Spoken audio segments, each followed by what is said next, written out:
안녕하세요. 하이클래스 임용고시 원격학원에서 유아임용 강의를 담당하고 있는 유아임용 강사 실비아입니다. 오늘은 우리가 2024학년도 유아임용을 어떻게 효율적으로 성공적으로 준비해야 되는지를 이야기 나누려고 함께 모였는데요. 이 유아임용의 정식 명칭은 공립유치원교사 선정경쟁시험입니다. 유치원은 세 가지로 분류합니다. 유아교육법에 근거해서 그런데요. 선생님들이 가시고 싶어 하시는 공립유치원이 있고요. 그리고 국립유치원이 있습니다. 그리고 사립유치원이 있습니다. 현행 유아교육법에 근거해서 유치원은 이렇게 국립유치원, 공립유치원, 사립유치원으로 구분하는데요. 국립유치원은 국이라는 거에서 알 수 있듯이 국가가 관리하고 운영하는 것을 국립유치원이라고 합니다. 국립유치원 교사는 여러분들이 지금 보시는 유아임용을 통해서 선발할 수도 있고요. 별도의 시험을 통해서 선발할 수도 있습니다. 선생님들이 준비하시는 시험은 공립인데요. 공립은 각 시도가 선발하는 관리 운영하는 유치원을 말합니다. 그래서 각 시도별로 공립유치원 교사를 선발하게 되죠. 현재 17개 시도에서 공립유치원 교사를 선발하는데요. 이 유아임용의 1차 시험은 한국교육과정평가원에서 주관하면서 위탁 주관하면서 17개 시도가 같은 시험을 봅니다. 같은 날짜에 같은 시간에 같은 시험지로 1차 시험을 보게 되고요. 물론 각 시도로 나누어져서 보게 됩니다. 그리고 2차 시험은 이 시험은 국립이 아니라 공립이기 때문에 2차 시험에 대해서는 각 시도가 별도로 운영합니다. 그래서 1차를 합격하신 경우에는 2차를 이제 보실 텐데요. 2차 시험에 가시면 이렇게 같은 시험이 아닌, 전국이 같은 시험이 아닌 각 시도로 나누어져서 각 시도별로 문제가 출제되고 면접을 보고 수업 실현을 하게 되죠.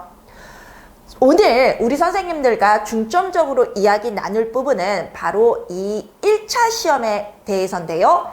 1차 시험은 말씀드린 것처럼 17개 시도, 전국이 같은 날에 같은 시간에 같은 시험지로 시험을 보기 때문에 모든 선생님들에게 해당하는 내용입니다.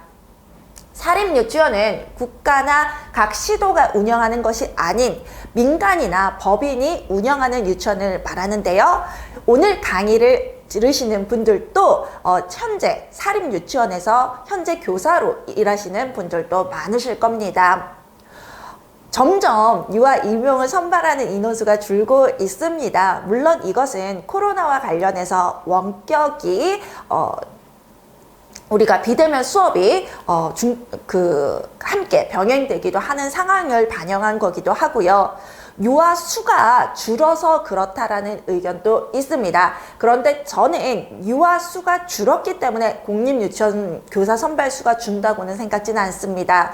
왜냐하면 지금 현재 유치원 교육을 사립유치원이 아직까지 대다수를 차지하고 있는데요. 우리 누리과정은 무상교육을 위한 무상유아 교육을 위해서 만들어진 교육과정이기 때문에 결국 무상교육을 하는 이유는 궁극적으로 공립화시키기, 의무교육화시키기 위해서입니다. 그렇기 때문에 우리가 유치원의 수 자체는 줄어들지 모르지만 공립유치원은 현재 우리가 필요한 유치원 수에 비해서 너무나 작은 퍼센트를 유지하고 있기 때문에 계속 공립화시키는 과정에서 교사 선발은 궁극적으로는 늘어날 수밖에 없다고 생각합니다.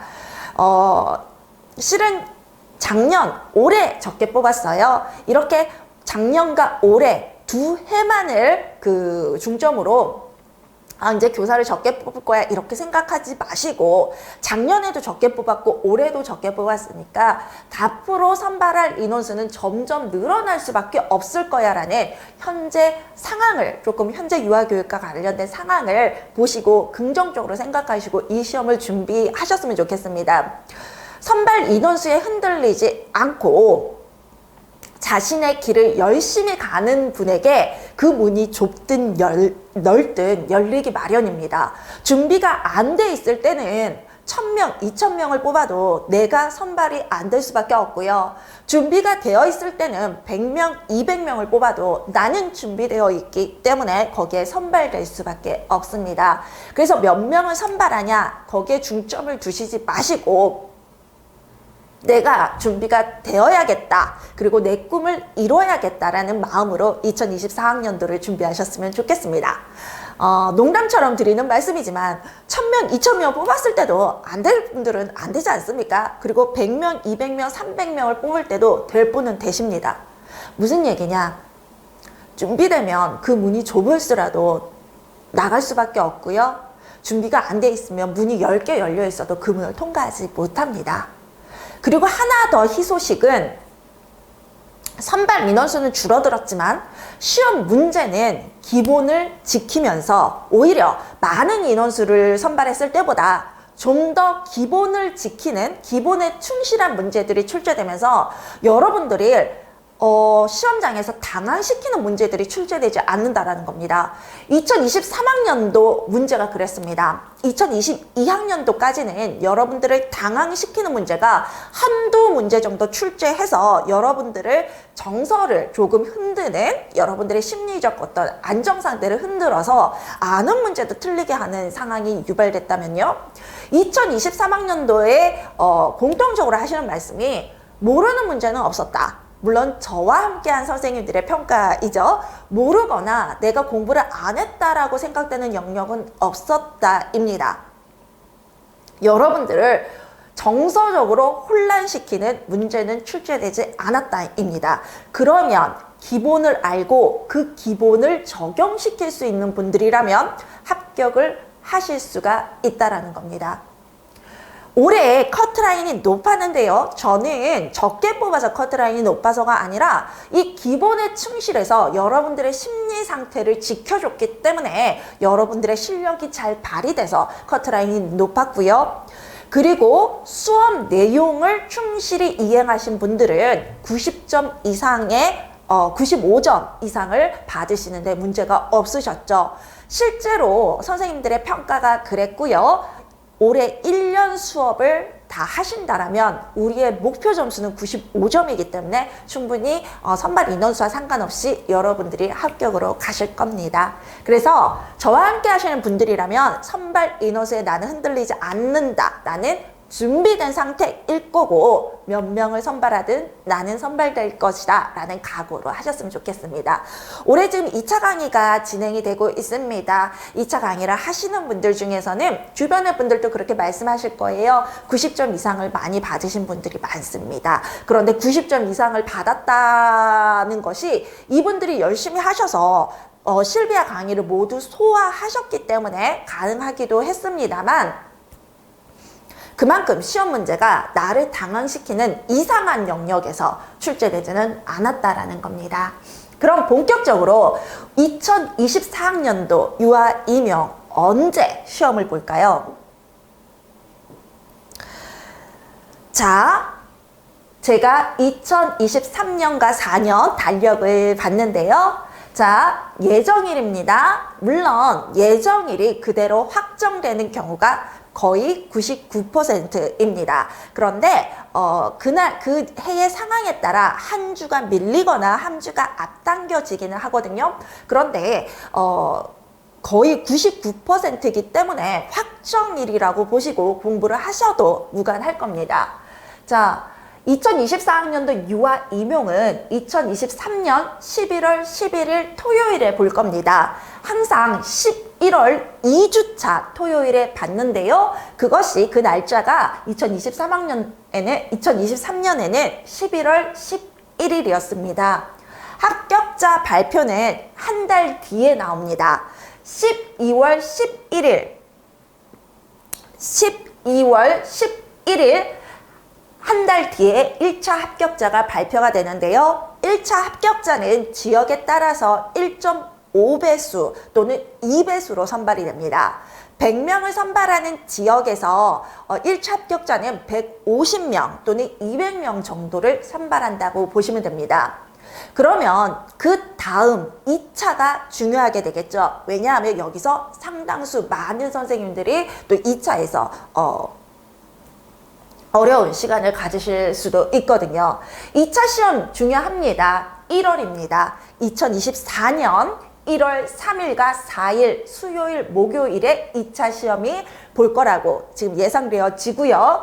그리고 그로부터 한 달은 걸리지가 않습니다. 왜냐하면 이미 1차 시험은 10,000명 정도의 선생님들이 시험을 보시고 그 시험지를 모두 채점해서 발표를 해야 되는 거라면 2차 시험의 경우에는 1차 합격자만이 보기 때문에 선발 인원수가 이미 정해져 있고요. 그리고 2차 시험의 성격상 이미 선생님들이 그 시험을 보시는 동안 채점이 이루어지기 때문에 그 시험이 끝나는 1월 4일이 되면 이미 점수표는 모두 나오고 거기에서 순위를 정하는 그런 어떤 그 작업만 남아 있기 때문에 최종 합격자는 2차 시험에서 좀 빨리 이르게 발표가 되는 편입니다.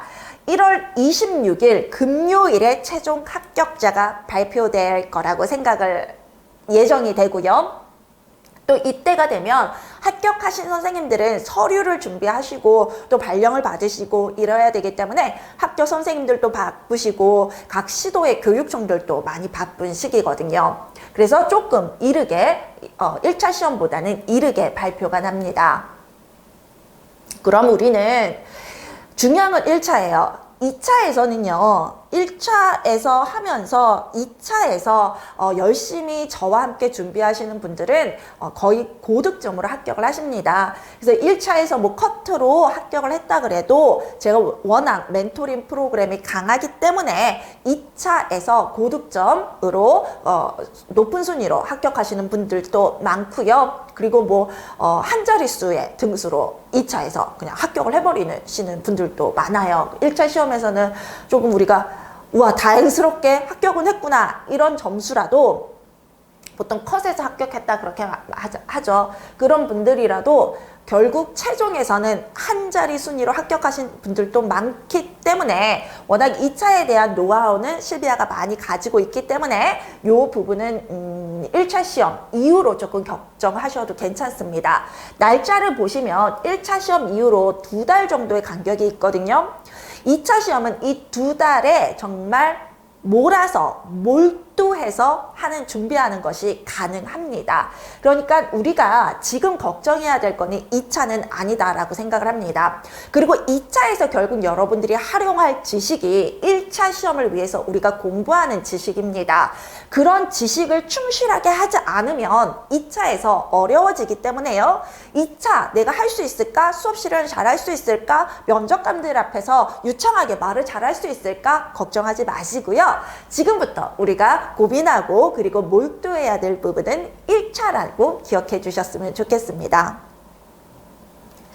그러면 1차 시험에 대해서 조금 알아볼까요? 우리의 1차 시험은 1교시, 2교시, 3교시로 나누어집니다. 선생님들은 이 시험을 보시기 전에 한국사 능력 검정 시험에 중급 이상의 자격증을 획득하셔야 됩니다. 이 한국사 자격증의 경우에는 과거라고 하긴 하지만 불과 재작년에는 5년의 어떤 기간 제한이 있었지만 더 이상 기간 제한 없이 그냥 한 번 그 자격증을 받으면 10년, 20년, 30년 계속 쓸 수 있다라는 게 바뀐 정책입니다. 그래서 한국사 시험을 이미 뭐 통과를 하셔서 중급 이상의 자격증을 받으신 분들이라면 우리 선생님들께서 걱정하지 마시고 이제 더 이상 한국사는 잊어도 되겠다. 괜찮습니다. 저 5년 지났는데 6년째가 되는데 어떻게 해야 되나요? 이런 고민은 더 이상 안 하셔도 됐고요. 보통 우리 선생님들께서 한국사 이 자격증을 유아 임용을 위해서 하기 때문에 그렇게 5년, 6년 가지고 있으신 분들도 없을 거라고 생각이 됩니다. 그 자격증을 받으신 이제 아무리 시간이 되더라도 3년, 4년 이렇기 때문에 걱정은 안 하실 부분인데요. 어쨌든 이제 바뀐 정책으로 인해서 한국사 자격증은 5년마다 다시 시험을 보셔야 되는 게 아니라 한번 보시면 그 자격증으로 계속 유아 임용 시험을 보실 수가 있습니다. 우리에겐 너무 희소식이었죠. 그쵸? 왜냐하면 우리 선생님들이 한국사에서 어려워하시는 분들이 많았거든요. 그래서 저희와 함께 모의고사 시험을 보면 유아 임용은 너무 잘해. 그런데 한국사 시험을 끝내 통과를 못 하셔서 너무 힘들어 하시는 분들이 있으셨거든요. 물론 마지막에 이 한국사 시험은 여러 번 1년 동안 두세 번 이렇게 세네 번 볼 수 있기 때문에 뭐 이것 때문에 그 유아 임용에서 채점이 안 됐다 이런 분들은 저는 아직 못 들어봤습니다. 가능한 상황이긴 하긴 하지만 저는 목격한 적은 없습니다. 그래서 이 한국사에 대한 걱정을 좀 자격증이 있으신 분들은 더시고요. 없으신 분들은 어떻게 하셔야 됩니까? 이거 준비하셔야 됩니다. 이거 준비하시고 그 시험을 빠른 시간 내에 통과하실 수 있도록 하시기를 바랍니다. 그리고 올해 시험 2024학년도가 아니라 2025학년도, 2026학년도를 위해서 올해부터 저와 함께 공부하시는 분들도 있으시죠. 그분들은 유아 임용을 공부하시는 것도 좋으세요. 좋으신데 빨리 한국사 시험 같이 하셔서 한국사 시험을 먼저 자격증을 먼저 받으실 수 있도록 하시길 바랍니다. 그래서 말씀드리고 싶은 건 이 한국사 자격증은 이 시험 전에 이미 여러분들이 받으셔야 된다. 그리고 많은 분들이 이미 보유하고 있다. 그럼 1차 시험을 보면은요. 1차 시험은 1교시, 2교시, 3교시로 나누어지는데요. 우리 유아 임용은 크게 유치원 교직 논술과 유치원 교육과정 두 가지로 나누어집니다. 그런데 유치원 교육과정은 A, B로 나누어져서 보고요. 출제 영역이나 어떤 그런 것들이 변화하는 게 아니라 단순히 8문항의 문제를 나눠서 본다고 생각을 하시면 됩니다. 유치원 교직 논술은 한 문항이 나오면서 60분입니다. 그런데 유치원 교육과정은 총 16문제가 나오고 140분의 시간이 필요하기 때문에 한 자리에서 한 교시에서 한꺼번에 보라 그럴 수가 없겠죠. 그래서 같은 시험인데 A, B로 나눠서 8문항을 70분 해서 보게 됩니다. 여러분들은 보통 8시 30분 정도에 시험 당일에 가실 거고요. 물론 이제 뭐 시험 시작하기 그렇다고 하더라도 일부 지역에 대해서는 일부 지역은 8시까지 오라는 지역도 있어요. 그래서 8시나 8시 30분까지는 가실 거고요. 실제 시험은 9시 10분쯤에 시작을 할 겁니다. 그래서 보통 끝나는 시간이 1시 40분, 오후 1시 40분부터 이제 지역별로 끝나기 시작을 하거든요. 그래서 2시, 보통 2시면 최종적으로 다 끝나게 되죠. 그래서 요 시간 동안 여러분들은 쉬는 시간은 가지시지만 뭐 점심을 별도로 먹는다거나 그런 시간은 없고 그냥 조금 휴식하고 그 화장실 갈 수 있고 그다음에 간식이 너무 이제 신경을 많이 쓰다 보니까 혈당이 떨어졌다 이러신 분들은 초콜릿이나 물이나 이런 간식은 드실 수가 있습니다. 그렇지만 점심시간은 없이 1시 40분까지 시험을 보게 되죠. 논술은 한 문항이라고는 하지만 그 안에 하위 문항이 3개 내지는 5개로 분포되어 있습니다. 그리고 유치원 교육과정 A의 경우에도 A, B의 경우에도 각각 8문항씩 되어 있지만 이 한 문항에 5점짜리 하위 문항이 배치되면서 총 40개의 하위 문항이 배치가 된다라고 보시면 됩니다. 8문항이라고는 말은 하지만 실제로 선생님들께서 푸셔야 하는 문제는 A 40개, B 40문항 이렇게 푸셔야 된다고 생각하시면 됩니다. 문항당 1점입니다. 문항당 1점으로 40개의 40점이 배포가 되고요. 교육과정은 논술은 이 3개에서 5개의 문항이 15점에 분포가 되고요. 나머지 5점은 글쓰기 양식이나 뭐 띄어쓰기나 아니면 오타나 아니면 논리적 체계성이나 이런 걸 고려합니다. 그래서 문항 자체로는 15점이 배점되고 논리적 체계 면에서 5점이 배점돼서 총 20점의 배점이 되는 시험입니다. 그래서 1교시의 논술을 보시고 2교시의 교육과정 A를 보시고 3교시의 교육과정 B를 보시죠. 논술은 논술형이라고 하지만 저는 서술형이라고 말하고 싶습니다. 왜냐하면 논술이라는 것은 결국 자신의 어떤 논리적인 주장을 얘기하는 건데, 우리의 유치원 교직 논술은 여러분들의 주장을 묻는 게 아니라 지문의 교사들이 어떻게 얘기하고 있고 어떻게 생각하고 있냐 발치하는 서술형 문제라고 생각을 하시면 됩니다. 그래서 여러분들이 중고등학교 때 또는 대학에서 했던 논술과는 조금 차원이 다른 부분입니다.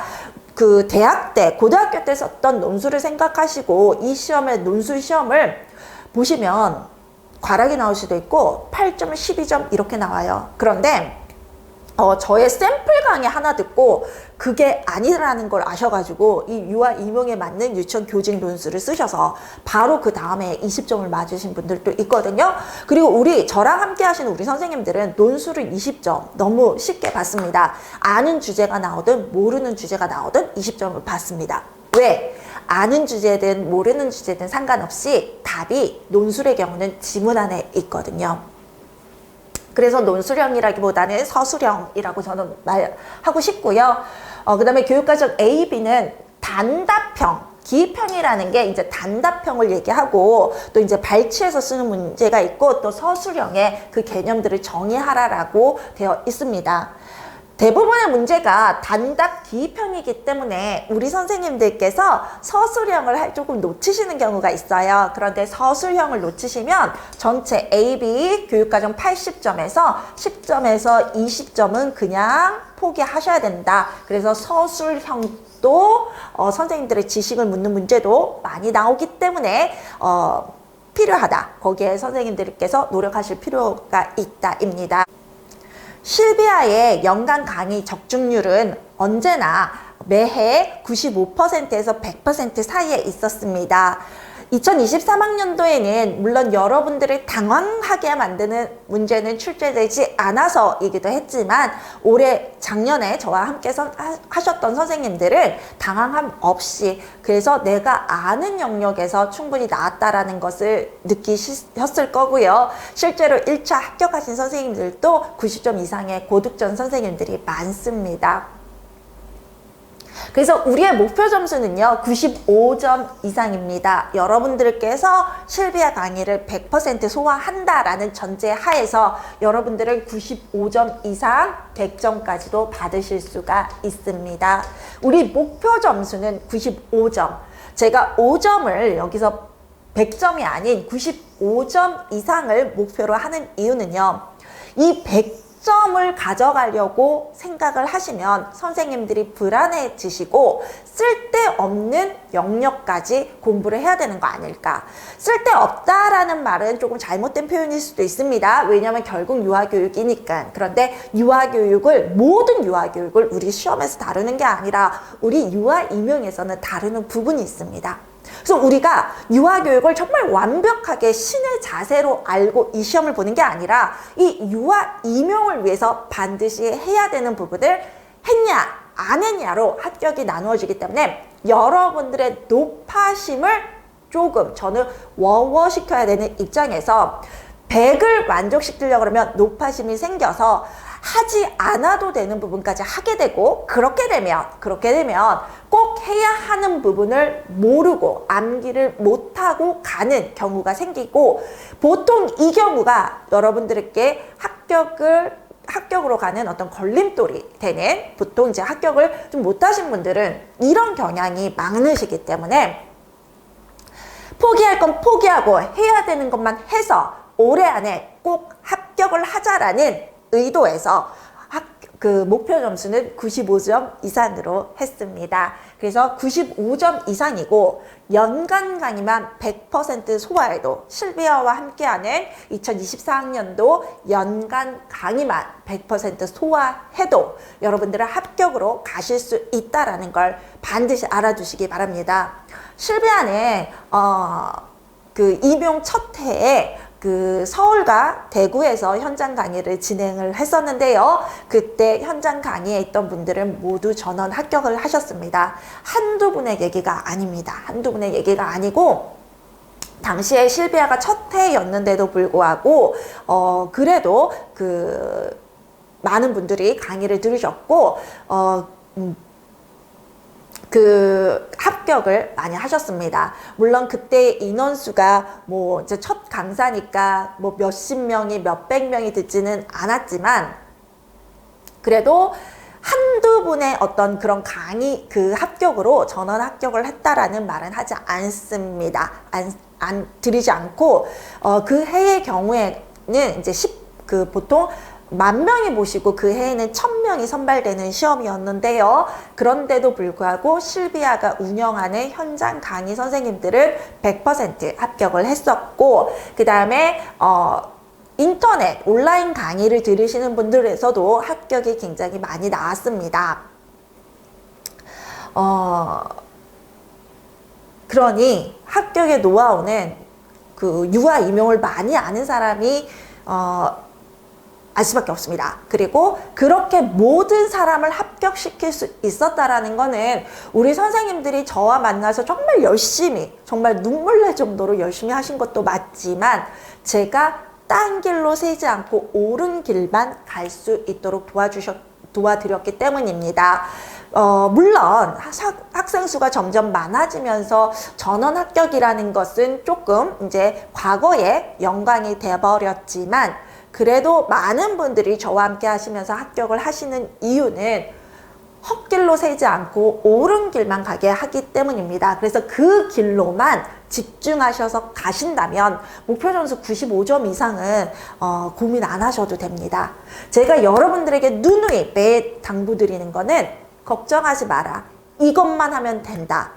이것만 하신 분들은 갑니다. 그런데 이것도 안 하면서 다른 것도 잘 안 하게 되는 그런 경우에 합격이 어려운 거거든요. 근데 많은 분들이 노파심이 아무래도 이게 여러분들의 어떤 1년을 결정하는 그리고 평생을 좌우하는 시험이기 때문에 노파심이 안 될 수는 없어요.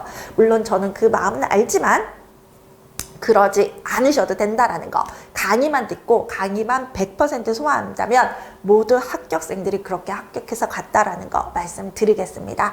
그래서 뭐 많은 자료들, 많은 정보들 그런 거 없으셔도 됩니다. 왜냐하면 우리는 5점은 버릴 거거든요. 5점은 버리고 95점을 받을 거거든요. 5점, 100점을 받으려면 그런 자료까지 다 봐야 되겠지만 95점을 받는다면 그런 자료는 버리셔도 됩니다. 그리고 여러분들이 95점만 받는다면 여러분들은 수석 합격을 할 수가 있습니다. 그래서 이 유아 임용을 위해서만 우리는 몰두하겠다라는 걸 좀 각오를 좀 다지시고요.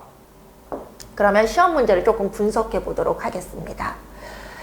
지금 이 시험 문제가 2023학년도 유치원 교직 논술 문제입니다. 유치원 교직 논술 문제는요, 이렇게 한 문제가 출제되는데요. 제가 하위 문항이 3개에서 5개 정도가 출제된다 그랬죠. 요게 지금 1, 2, 3 보이십니까? 2023학년도에는 3개의 하위 문항이 출제가 됐습니다. 다른 해에는 보통 4개 정도가 출제가 돼요. 그런데 4개, 뭐 5개 출제되는 해도 있는데 3개는 잘 나오는 해가 아닌데 올해는 3개가 나왔네요. 그리고 올해는 아동 권리, 아동 복지에서 나왔습니다. 유엔 아동 권리 협약은 모르시고 시험장에 가신 분들은 단 한 분도 없으실 겁니다. 그쵸? 그 유엔 아동 권리 협약에는 생존권, 보호권, 참여권, 또 하나 교육받을 권리라고 해서 교육권이 이 4가지가 있는데요. 그 중에서 이 4가지가 나온 게 아니라 4가지 중에서 3가지가 시험 문제에 출제가 됐네요. 유엔 아동 권리 협약에 근거해서 우리나라도 1991년에 유엔 아동 권리 협약에 가입이 됐기 때문에 지금 우리가 유엔의 어떤 그 지침들 협약을 지키고 있는 상황이에요. 그래서 이것과 관련해서 4가지 권리가 우리도 따르고 있기 때문에 시험 문제가 출제가 됐고요. 지금 여러분들 아시겠지만 아동 권리, 아동 복지, 아동 수당, 그리고 아동 학대, 뭐 굉장히 그 유아교육과 관련해서 유아들과 관련해서 굉장히 우리가 중점적으로 보고 있는 것들이죠. 그러니까 시험 문제 논술에서도 나오게 됐네요. 그리고 아동 복지의 원칙이라는 것이 있어요. 그 중에 보편성의 원리가 있고 포괄성의 원리가 있는데 보편성이라고 하면은 모든 아동을 포함하는 거예요. 가끔 아동복지라고 하면 그 혜택을 받지 못하는 저소득층 아이들이나 그래서 국가가 더 많은 도움을 줘야 하는 그 아이들에 대한 복지만을 아동복지라고 생각하시는 경우가 있는데요. 그런데 아동복지는요, 그런 부분도 물론 존재하긴 하지만 모든 아이들을 위한 아동복지가 먼저 주어지는 게 맞고, 그 다음에 저소득층 아이들에 위한 그 더 필요하다면 그 아이들에게 더 부분적으로 선별적인 복지가 들어가는 거거든요. 그래서 모든 아이들을 위한 복지를 보편성이라고 하고요. 특별히 그 모든 아이들을 위한 복지를 했는데도 불구하고 더 필요한, 도움이 더 필요한 아이들을 위해서 하는 것을 우리가 선별성 또는 선별적 복지라고 해요. 근데 보편성의 원칙이 나온 이유가 아동수당이랑 관련이 되어 있겠죠. 아동수당 모든 아이들에게 지급하는 거고요. 그 다음에 누리과정과 관련이 되어 있죠. 바로 이 누리과정이 모든 아이들을 위한 교육, 모든 아이들을 위한 복지, 모든 아이들의 어떤 생존권, 보호권, 참여권을 위해서 무상교육을 하고 있는 거거든요. 그리고 포괄성은요, 아동복지에서 한 가지 그만 주는 게 아니라, 만약에 저소득층 아이라서 이 아이가 필요한 교육을 받지 못하고 보호를 받지 못하면 돈만 주는 게 아니라 돈 외에 기타 등등의 이 아이가 정말 필요로 하는 모든 영역의 복지를 다 줘야 된다는 게 포괄성이에요. 그래서 뭐 아동수당 딸랑 돈 이렇게 주고 말아라, 줬으면 돈 줬으면 됐지, 이게 아니라 돈도 줘야 되고 정서적인 어떤 보살핌도 줘야 되고, 그 다음에 이 아이가 잘 먹고 있는지, 그 다음에 교육은 잘 받고 있는지, 모든 영역, 이 아동과 관련된 모든 영역에서 복지를 제공해야 된다라는 게 바로 포괄성이거든요. 그 부분이 시험에 나왔네요. 그 다음에 여기는 이제 교사 역할 수행에서 어려운 점, 그 다음에 부모 집단 면담 시에 교사의 교사 측면의 이점들 관련해서 교사들의 어떤 자세들을 묻기 위한 문제가 나왔네요. 보통 제가 논술은 선생님들의 소신을 묻는 게 아니라 지문에서 발치하는 거다라고 말씀드리는 이유가요, 이런 문제들은 지금 선생님들께 묻는 게 아니라 민교사가 어떻게 했어, 최교사가 어떻게 했어, 그 다음에 황교사가 어떻게 했어, 그 다음에 민교사가 어떻게 했어를 묻고 있어요. 거기에 보시면 지문에 나오는 이제 교사들이 바로 최교사, 민교사, 황교사들이거든요. 그래서 이들이 어떻게 했고 그걸 우리가 어떤 부분에서 이런 면들을 찾아냈어, 이게 중요하기 때문에 여러분들의 소신보다는 여기에 지문에 뭐라고 써져 있고 각 교사들이 어떻게 생각했고 그걸 선생님들이 정확하게 찾아내서 논술, 서술형으로 기입을 했는지를 묻고 있는 문제예요. 그래서 논술을 이렇게 한 문항이 이렇게 하위 문항으로 나눠서 문제가 출제가 됩니다. 그러면 교육과정은 어떻게 되어 있는지 또 봐야 되겠죠? 교육과정 A의 1번 문제인데요. 저희가 8문항 출제된다라는 것이 바로 이 1번과 같은 문항이 8문항이 나와요.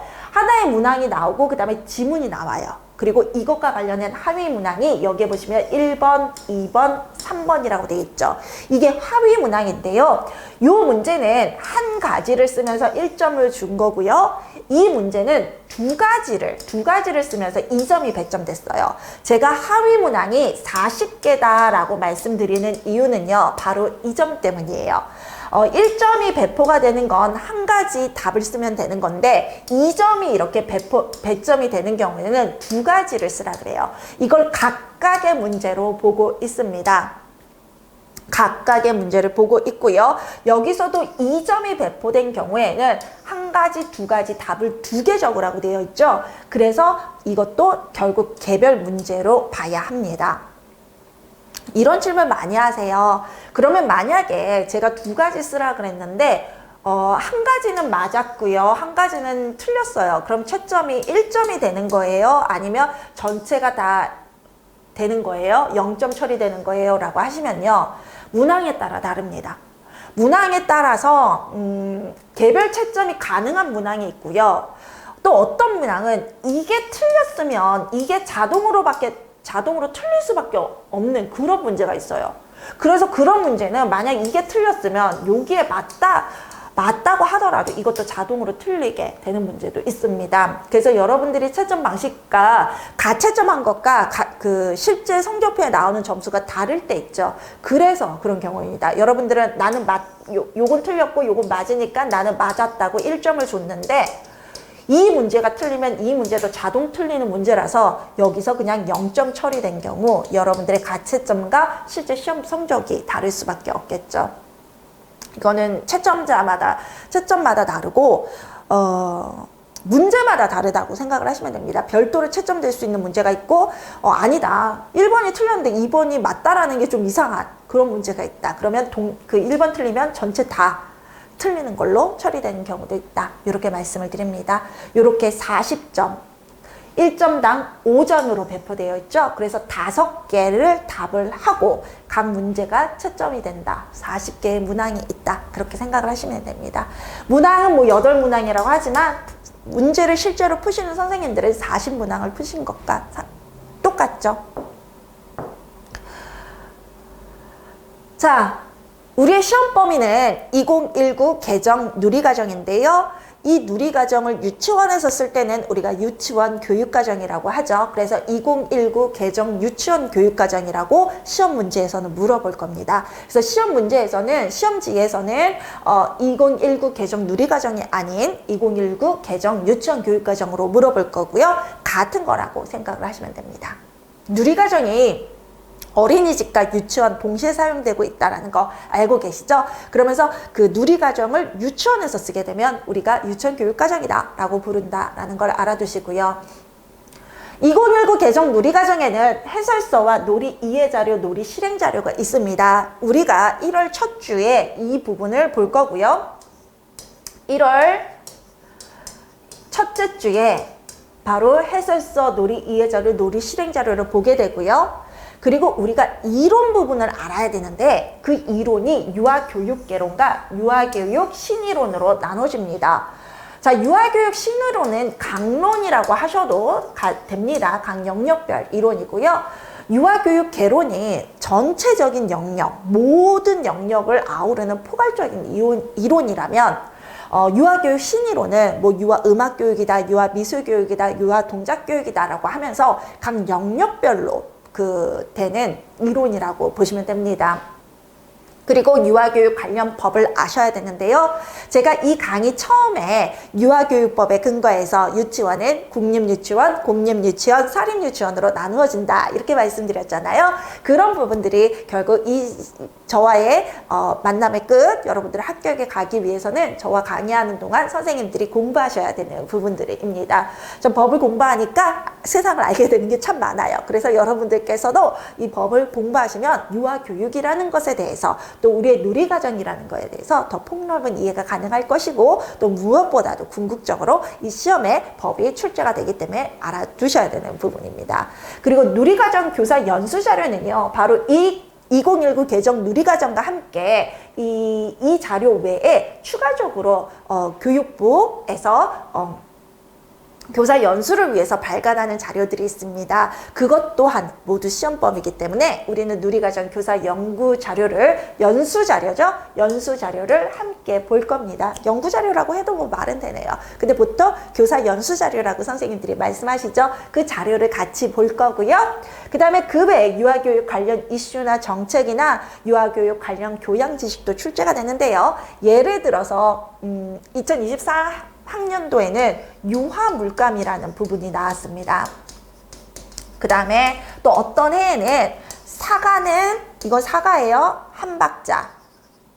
그 다음에 배, 이건 배라고 보세요. 배는 뭐 8박자 이런 식으로 해서 사과, 배, 사과와 배가 있다. 그래서 이걸 음표를 표시해라. 그래서 뭐 4분음표, 4분음표, 8분음표 이렇게 표시하는 그런 문제가 시험에 나오기도 했어요. 이건 실은 우리가 어떻게 보면 초등학교, 중고등학교 때 배웠던 교양 상식적인 문제고 꼭 유아이면 공부를 안 하더라도 풀 수 있는 문제거든요. 그런 교양, 결혼하신 분들이 농담처럼 이렇게 말씀하세요. 시험 끝나고 나서 시험지를 여러분들이 가져가세요. 그 시험지를 보고 남편분이 야, 이거를 못 풀어? 이거 너무 쉽잖아. 뭐 이거 사가사가 배를 음표로 그리는 거 이런 게 시험에 나와? 너무 쉬운 시험 아니야? 이렇게 농담처럼 하신대요.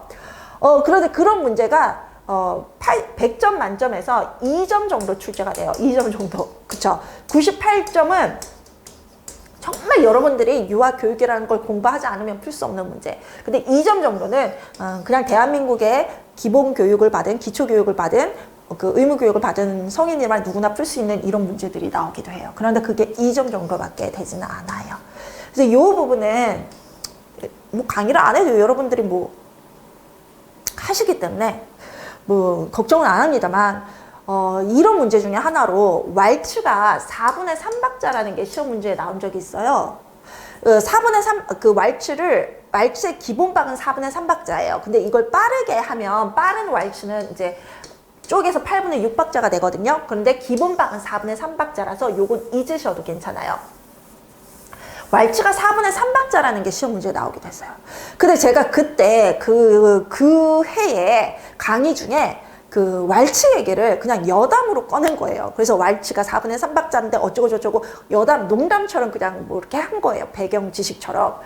그래서 우리 선생님들이 선생님 이거 어떻게 왈츠가 4분의 3박자인 거 어떻게 푸셨어요? 하니까 제 강의를 들으셨던 선생님들이 그냥 저를 멍하니 보시더니 강사님이 말씀하셨잖아요. 강사님이 강의 중에 왈츠가 4분의 3박자라고 하셨잖아요. 제가요? 언제요? 그때요. 그렇게 말씀하셨어요. 아, 그때 그 농담으로 한 거, 그냥 그 여담으로 한 얘기, 그거를 기억하셨다가 이 왈츠가 4분의 3박자라는 걸 푸신 거예요. 이런 적도 있거든요. 근데 그렇게 그냥 농담처럼 하는 얘기들이 시험 문제에 나오기도 해요. 그래서 그 해에 우리 선생님들은 왈츠가 4분의 3박자라는 거를 이렇게 맞추셨긴 했거든요. 그러니까 이런 문제가 출제되기도 해요. 이 점에.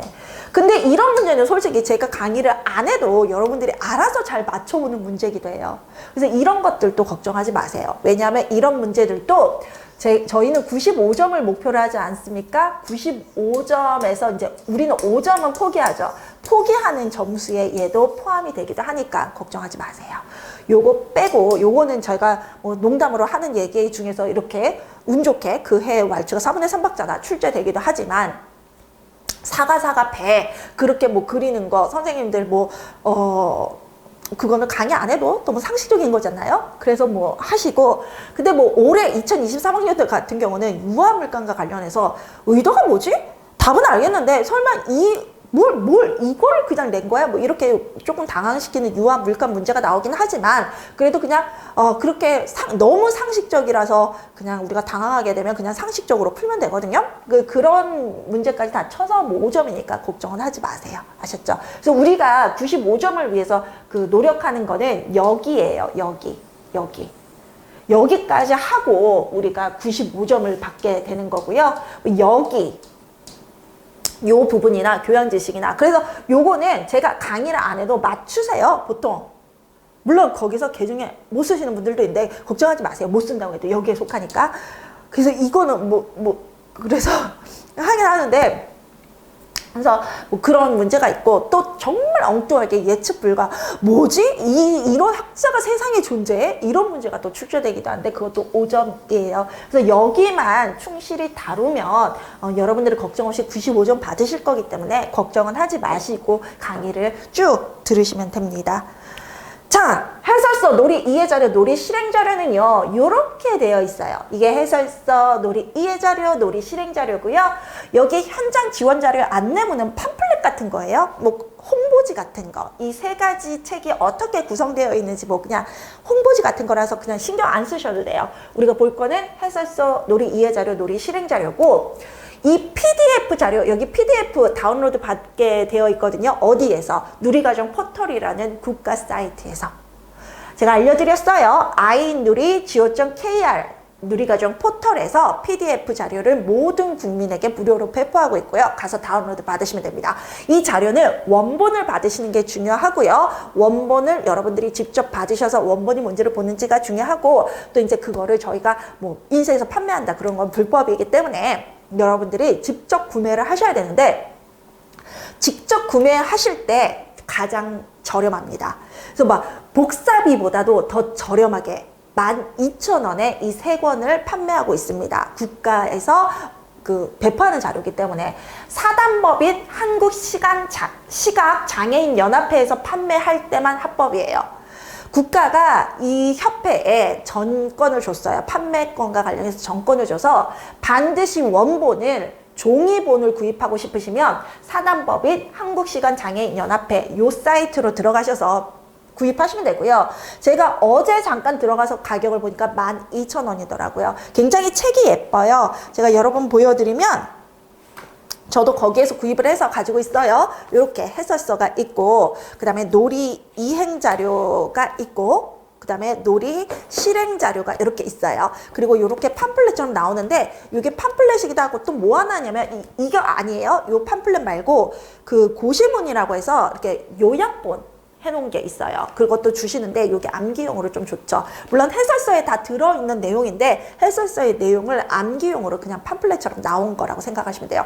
이렇게 12,000원에 판매하고 있고 여기서 구입하실 때만 정본입니다. 그래서 딴 데서 구입하시면 오히려 인쇄값이 더 나와요. 여기가 가장 저렴하고 여기서 사야 합법이니까 여기서 꼭 구매를 하시고 누리과정 포털에서는 무료로 PDF 자료가 배포되고 있습니다. 우리 1주차 수업이 이 해설서 놀이 이해자료, 놀이 실행자료이기 때문에 우리 선생님들 꼭 지금 학교 설명회 들으시고 바로 구입을 하셔야 되겠죠? 많은 선생님들이 이미 보유하고 계시긴 합니다. 그 다음에 유아교육개론에서는 우리가 어떤 부분을 공부하냐면요. 교육 철학 및 사상사, 유아 발달 및 심리, 놀이 이론, 교육과정 및 유아교육과정, 유아교육 프로그램, 유아교사론, 부모론, 아동복지를 하는데요. 바로 이 아동복지가 논술에서 올해 2023학년도에 논술에서 출제됐던 파트입니다. 우리가 이 이론들은 실은 유치원 교육과정 공부를 위해서 해요. 그런데 유치원 교육과정에서 사용되는 이론과 유치원 교직 논술에서 사용되는 이론이 다른 게 아니에요. 같아요. 우리는 아동복지를 유치원 교육과정 문제를 풀기 위해서 했지만 결국 논술에서 나오지 않았습니까? 그런 것처럼 이론은 같습니다. 출제 범위는 같으면서 그 같은 출제 범위에서 어떤 부분은 논술로 어떤 부분은 교육과정으로 출제가 되기 때문에 우리 선생님들 따로 별도로 공부하실 필요가 없어요. 그래서 이론 공부는 논술이든 교육과정이든 하나로 공부한다는 걸 알아두시고요. 교육 철학이 여러분들 잘 아시는 코메니우스, 루소, 페스탈로치, 프레벨 이런 학자들에 대해서 하는 거고 그 다음에 유아 발달 및 심리가 피아제, 비고스키, 게젤 이렇게 행동주의 그런 이론들을 다루는 거예요. 그리고 우리 아이들의 놀이와 관련된 놀이 이론이 있고 그 다음에 교육과정 어떻게 만들어졌나. 그 다음에 유아교육 프로그램은 여러분들 디스타 프로그램, 프로젝트 프로그램, 그 다음에 하이스코프 프로그램, 레지오 에밀리아 접근법 이렇게 다 알고 계시죠? 그런 것들이 유아교육 프로그램에 들어가고요. 그 다음에 유아교사로서의 어떤 자세, 권리, 의무, 윤리 등등등. 그 다음에 부모와 관련해서 우리가 어떻게 부모와 상호작용해야 되는지라는 부분들 나오고 아동복지.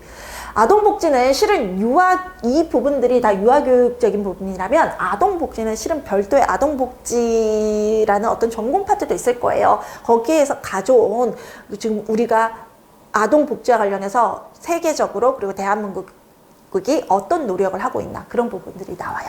아까 유엔 아동권리협약이 1989년에 세계적으로 유엔이 만든 거거든요. 거기에 이제 많은 나라들이 가입했고 우리나라도 1991년부터 가입했다. 이런 내용들 여기에서 나오게 됩니다. 유아교육 신이론 있는데요. 이 유아교육 신이론 5파트로 나눠지죠. 신체운동 건강, 의사소통, 사회관계, 예술경험, 자연탐구 5 영역으로 나눠져요.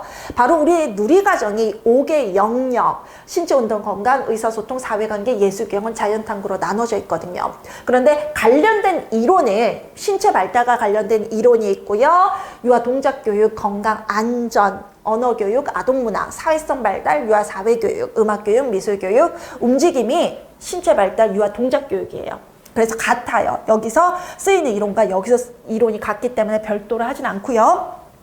극놀이는 아까 유아교육개론에서 보셨던 놀이 이론에서 쓰이는 이론을 극놀이에서 쓰고 있기 때문에 여기서도 별도의 이론이 나오지는 않습니다. 그 다음에 유아 수학교육, 유아 과학교육 이렇게 나눠진 요 파트의 이론을 다루게 됩니다. 자, 우리 1차 목표 점수는 95점 이상입니다. 100점이 아니라 95점이기 때문에 우리는 군더더기 또는 버려도 되는 문제는 안 합니다. 그러나 실비아의 적중률은 95% 이상, 어떤 해에는 100%인 해도 있었기 때문에 2023학년도 같은 경우는 우리 선생님들이 당황한 문제가 하나도 나오지가 않았어요. 그렇기 때문에 물론 제가 100% 적중률을 맞췄던 해는 첫 해였어요. 첫 해. 전원 합격을 했던 해. 그때 적중률이 100%여서 그렇긴 했는데 가장 낮은 때는 95%였어요. 제가 여러분들께 정말 솔직하게 고백합니다. 정말 낮았을 때는 95%, 100% 적중을 못하고 어떤 학자에 대해서는 강의를 못했는데 그 학자가 나와가지고 우리 선생님도 맹부 오고, 아니 그 문제에 맹부 온다고 해도 다른 문제는 다 아는 문제였는데 왜 그랬어요? 이렇게도 하긴 강사로서 좀 안타까운 마음에 그렇게도 하지만 어쨌든 95%, 낮을 때는 95%, 근데 95%를 넘어 밑으로 갔던 적은 단 한 번도 없어요. 그러니까 믿고 따라오시라는 거예요.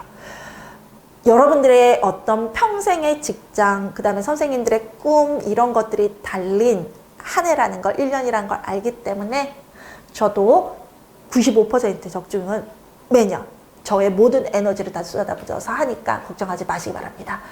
자, 우리는 95점 이상을 받기 위해서 실비하는 강의를 어떻게 진행하냐. 이론 강의는 2개입니다. 이론 강의는 개론 강의와 누리과정 및 유아교육 강론 신이론 강의로 나누어집니다. 유아교육 개론 강의가 1, 2월 또는 3월까지 갈 수 있고요. 8주입니다. 그 다음에 9주 정도 갈 수도 있을 것 같아요. 이 첫 주가 해설서가 가기 때문에, 그 다음에 요 강의가 이제 9주인데, 선생님 제가 보니까 말씀을 드리겠지만 이거 총 제가 20주로 했어요. 그래서 요게 한 9주 정도 진행이 되고 여기가 한 11주 정도 진행이 되는 것 같아요. 그래서 여기서 누리과정과 신이론을 다루게 되고 처음에 들어가는 건 누리과정 유아교육 개론입니다. 그런데 실은 올해는 이거를 구분을 안 하고 1월부터 5월까지 하나의 강의로 운영을 하려고 그랬어요. 그런데 이제 선생님들께서 조금 개론만 듣고 싶다, 신이론만 듣고 싶다 이러신 분들이 있어서 강의를 이제 구분을 했고요. 그래서 이론 강의는 5월까지 다 끝나고 이론 강의는 이 2개가 유일합니다. 무슨 얘기냐? 제가 선생님들께 말씀드리면 아까도 말씀드렸지만 유치원 교직 논술 이론과 유치원 교육과정 이론은 동일한데 그 동일한 이론을 이 2반에서 모두 끝장냅니다. 이것만 아시면 시험장에서 수석하십니다. 여러분들이 이걸 100% 암기하고 소화할 수 있다면. 그리고 요거를 우리가 이제 1월부터 5월을 상반기라 그러고 6월부터 10월을 하반기라 그러는데요. 5월까지의 목표가 완벽한 암기, 그 다음에 기본 지식, 이 이론을 내가 알고 있느냐를 물어볼 거예요. 그래서 기본 문제, 기본 연습 문제, 완두콩 유치원 교육과정이라는 문제가 이제 확인학습용 문제가 같이 따라가요. 확인학습 문제라고 해서 여러분들이 무시하시면 안 됩니다. 이 확인학습 문제가 바로 하위 문항이에요. 아까 제가 8문항에 40점이다 이런 부분 있죠? 이 40점이 결국 40개의 하위 문항이다 말씀드렸잖아요. 그런 하위 문항들을 가지고 여기에서 확인학습을 하기 때문에 여러분들께서 실전이라고 생각하시고 여기서도 충분히 풀어보시면 좋겠습니다. 그리고 이것이 확인학습 문제를 따라서 풀다 보면 중요한 게 뭐고 암기해야 되는 게 뭔지를 알아두게 배치가 됐기 때문에 그 문제를 풀어보는 것만으로도 암기가 되고 정리가 될 수 있도록 배정이 됐습니다. 그리고 유치원 교직 논술은 1, 2월에는 없습니다. 이유는 이 이론이 바로 유치원 교직 논술에서도 그대로 쓰이기 때문에 우리가 이론을 모르고는 유치원 교직 논술을 할 수가 없습니다. 그래서 1, 2월 동안 이론하고 그 이론을 바탕으로 유치원 교직 논술을 하는데요. 여기에서 유치원 교직 논술을 어떻게 작성하고 기출 문제를 분석하고 그 다음에 새로운 문제로 연습해 보는 건데요. 실은 논술은 이렇게만 해도 20점 만점 나옵니다. 그러니까 걱정하지 마세요. 논술은 기술이지 지식이 아니에요. 그래서 어떻게 작성하고 어떻게 내가 그 유치원 교직 논술을 분석해야 되는지만 알면 끝나기 때문에 실은 6개월이면 충분한 시간이에요. 이거 외에 더 이상 논술 하실 필요 없어요. 시간 낭비예요. 왜? 교육과정이 점점 중요해지고 유치원 교직 논술은 논술 쓰는 작성법만 알면 누구나 20점 맞을 수 있는 문제들이 출제가 되기 때문에 여러분들이 신경 써야 되는 건 중점적으로 에너지는 여러분들의 1년의 에너지는 90%가 여기로 가야 되고 10%가 여기로 가야 돼요. 충분히 20점 받을 수 있어요. 10%만 써도. 그래서 우리는 6개월 동안 하고 1, 2월에는 이 이론 강의에만 집중하시고 이론 강의를 확인학습하는 완두콩 유치원 교육과정에만 하시면 됩니다. 그리고 이제 하반기 6월부터가 하반기죠. 6월부터가 하반기인데 이 6월부터 문제 우리는 이제 모의고사형 문제 실제 시험과 같은 기출 동형 모의고사들 문제를 하게 됩니다.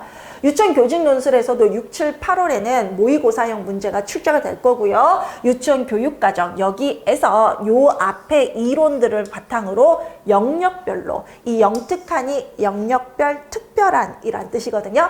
영역별로 이 이론을 기출 동형의 문제를 풀어보는 기출 동형 모의고사 형식이 나오게 됩니다.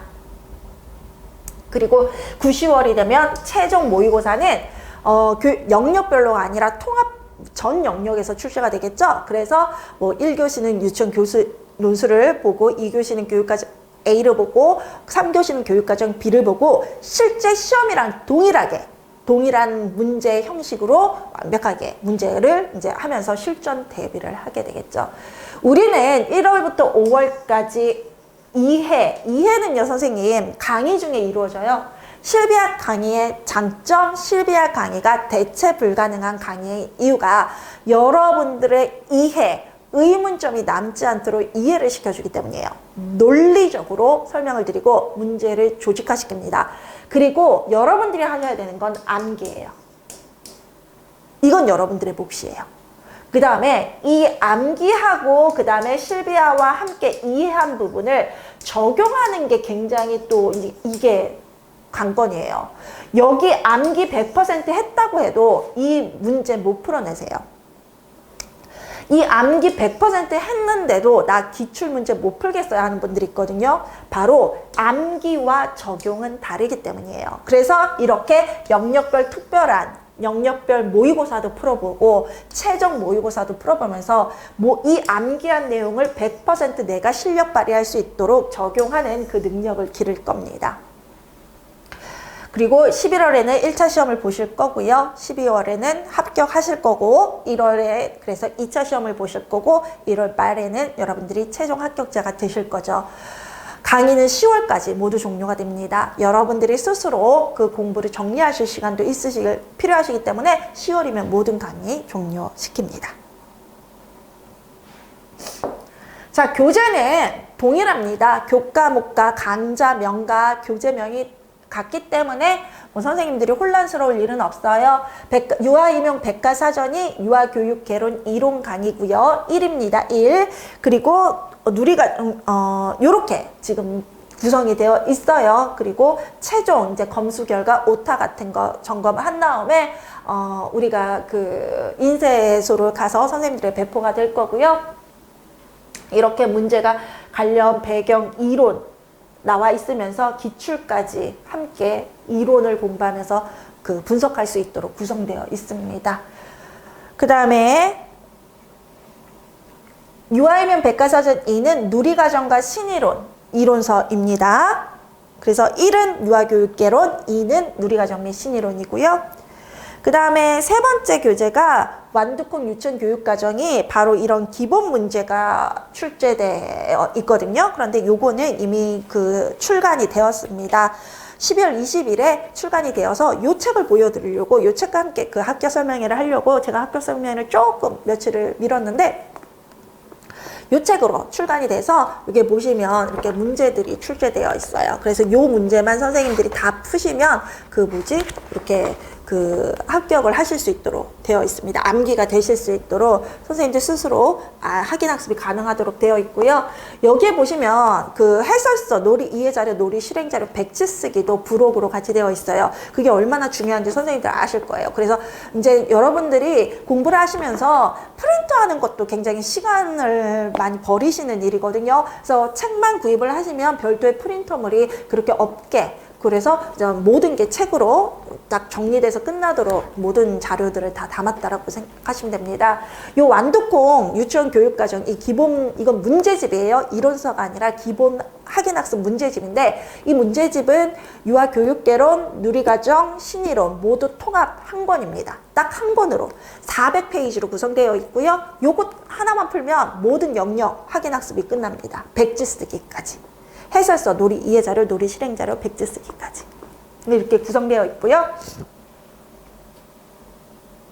그 다음에 유치원 교직 논술이 한 권의 책으로 나올 겁니다. 한 권의 책으로. 그 다음에 여기에는 교직 논술 작성법, 기출분석, 그 다음에 기출동형 모의고사까지 다 담을 예정이고요. 한 권으로 끝낼 겁니다. 논술은. 그러니까 논술은 10%의 노력만 하세요. 90%의 노력은 바로 이 유치원 교육과정에 영역별 모의고사 문제인데요. 영역별 모의고사라는 것은 아까 교육 철학, 발달 및 심리, 놀이론, 교육과정 뭐 이렇게 영역이 나눠 있었잖아요. 각 영역별로 문제가 출제된다라는 겁니다. 기출 동형이라는 거는 기출과 같은 형식의 문제가 출제될 거이고요.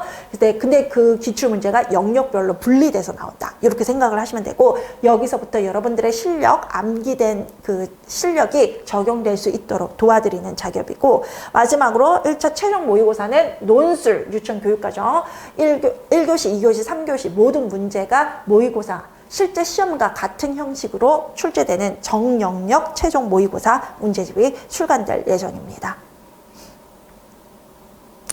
문제나 이런 부분들이 굉장히 많이 개정이 됐어요. 왜냐하면 실비아 강의를 들으시는 분들 중에서는 실비아를 믿고 같이 가시는 분들, 작년에 강의를 들으셨음에도 또 다시 실비아를 선택하시는 분들이 많기 때문에 선생님들을 고려해서 올해 문제는 많이 개정이 됐고, 올해 문제는 많이 미리 준비가 돼서 강의가 굉장히 안정적으로 편안하게 진행이 될 것 같습니다. 강사 개인적으로도 굉장히 많은 자료들이 준비가 됐고 많이 개정이 됐기 때문에 굉장히 재미있으면서도 편안하게 진행이 될 수 있을 것 같고, 저와 함께 하시는 선생님들께서도 실전 문제를 풀어보면서 작년에 들었음에도 불구하고 올해 새로운 문제로 또 실력을 탄탄하게 다지는 시기가 될 것 같습니다.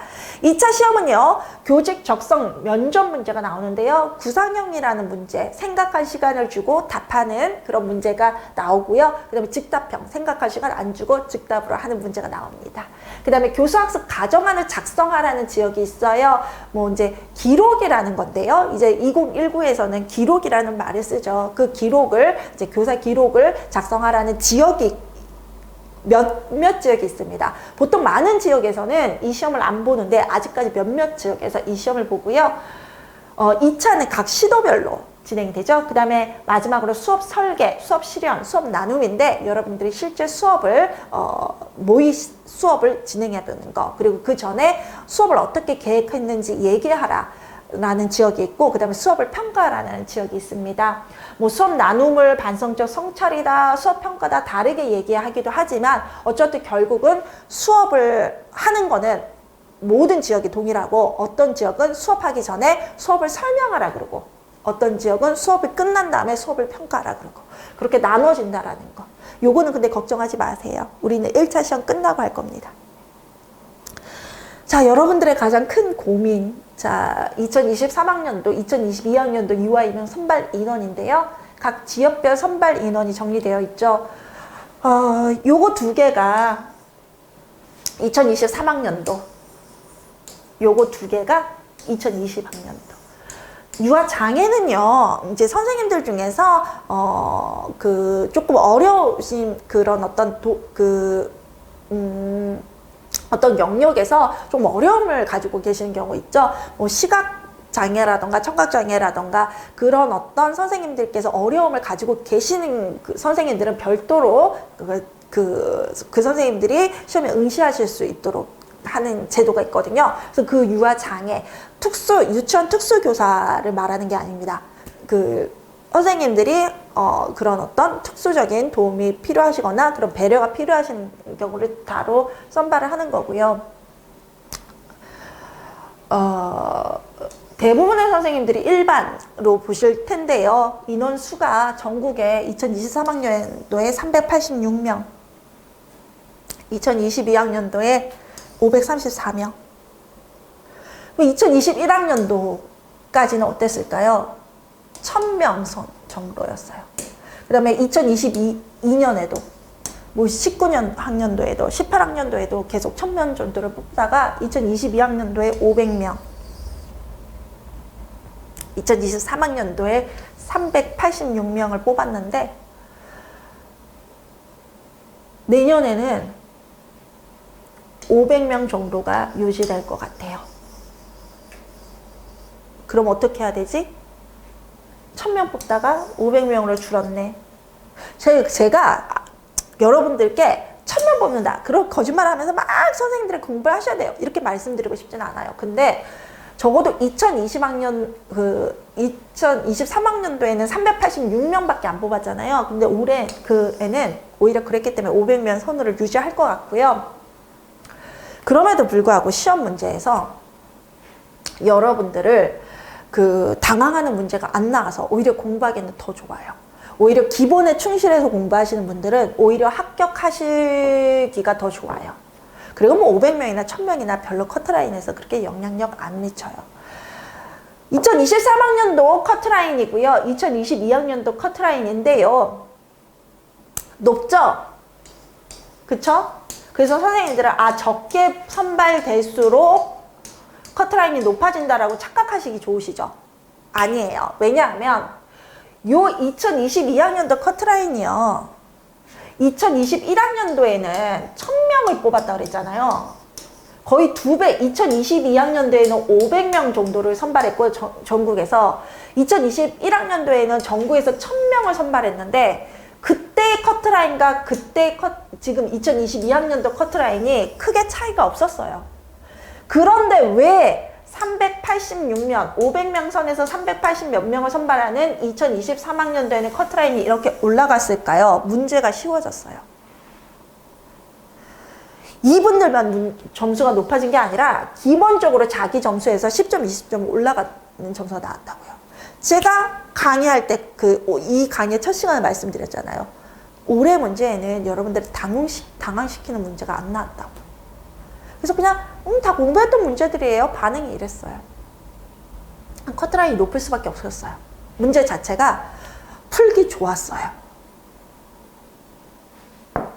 그래서 커트라인 문제 자체가 쉬워져서 올라간 거지 적게 뽑아서 올라간 건 아니다라는 거. 여러분들은 실력은 굉장히 비슷해요. 1점에서 붙고 떨어지는 게 아니라 0점, 여기 보세요. 소수점 점수 있죠? 이 소수점 점수에서 여러분들을 선발되고 여러분들을 떨어져요. 굉장히 여러분들이 수석이든 뭐 떨어지신 분이든 점수 차가 실력자가 별로 안 나온다라는 거예요. 그러니까 그런 어떤 실력 높은 분들이 쉬운 시험 보시니까 커트라인이 전체적으로 높아갔죠. 그래서 요거 걱정하지 마세요. 왜? 우리의 목표 점수는 몇 점이었습니까? 95점. 95점이면 뭐겠습니까? 수석입니다. 그래서 이런 거 다 신경 쓰지 마시라고 보여드리는 겁니다. 실비아는 어떤 사람이다? 뭐 어느 정도 다 아시고 오셨기 때문에 뭐 크게는 설명 안 드리고요. 저는 유아교육을 학부 때부터 유아교육 하나만을 길을 갔습니다. 그리고 뭐 박사 학위에서는 교육학을 같이 하면서 유아교육도 했어요.